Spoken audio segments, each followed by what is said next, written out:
भारत और चीन के संबंध कैसे हैं आपको बताने की जरूरत नहीं है। करीब 2 साल पहले बहुत सारे चाइनीज ब्रांड्स को भारत में बैन कर दिया गया था, लेकिन इस समय जो खबर आ रही है चाइना के बारे में वो काफी हैरान करने वाली है, क्योंकि आप जानते हैं रूस और यूक्रेन में युद्ध छिड़ा हुआ है।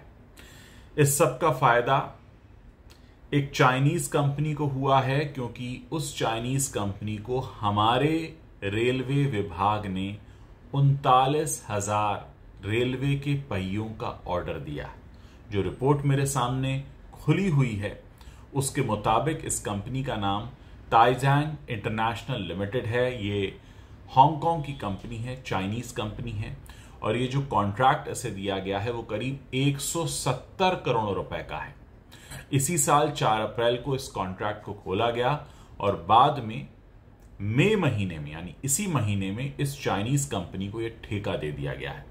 यह कॉन्ट्रैक्ट ऐसे समय में दिया गया है जब बीते साल जुलाई में भारत के साथ जमीनी सीमाएं साझा करने वाले देशों की कंपनियों पर इन्वेस्टमेंट और सप्लाई को लेकर कई सारे प्रतिबंध लगे थे।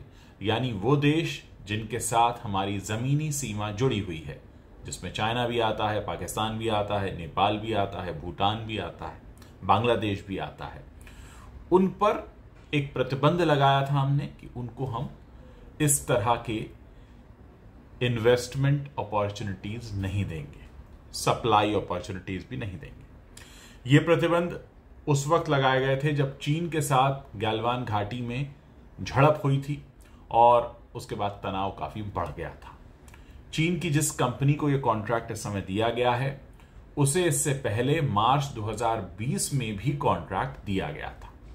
Department for promotion of industry and internal trade ने एक कमेटी का गठन किया था और इस कमेटी का काम भारत के साथ जमीनी सीमा साझा करने वाले देशों की कंपनियों को रजिस्टर करना था, और रजिस्ट्रेशन होने के बाद ही ये कंपनियां भारत में इन्वेस्टमेंट या सप्लाई कर सकती थी।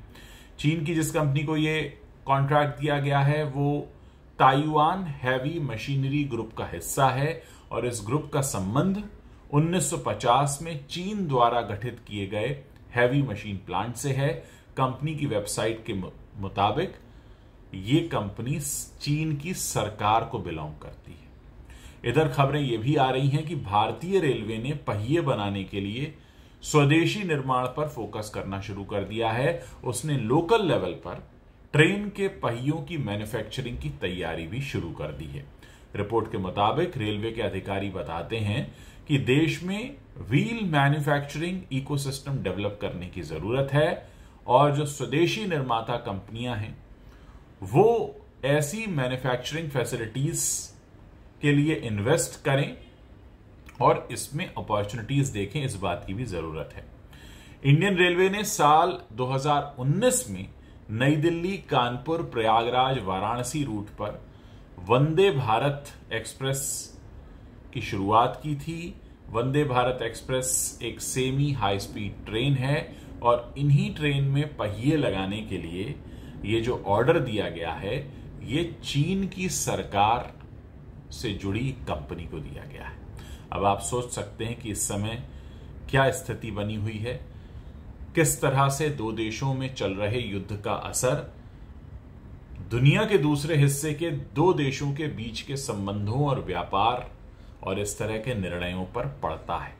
ये सारी जानकारी आपके लिए इसलिए जानना जरूरी है क्योंकि वो लोग जो ये कहते हैं कि रूस यूक्रेन के युद्ध से हमको क्या मतलब, हम तो दूर बैठे हैं।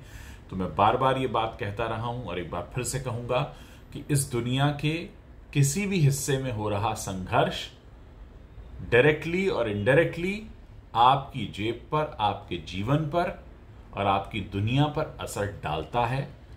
उसके प्रकार अलग अलग हो सकते हैं, रंग अलग अलग हो सकते हैं, लेकिन आप ये कहकर बच नहीं सकते।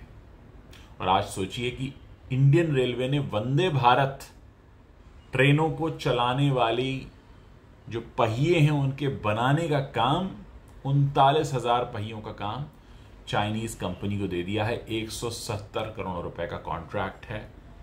चाइना से संबंध कैसे हैं बताने की जरूरत नहीं है। उस बात को ध्यान में रखिए और हर तरह की खबरों पर नजर रखने की कोशिश कीजिए। खबरों के जरिए आप बहुत कुछ समझ सकते हैं कि कैसे हमारे आसपास की चीजें बदलती हैं।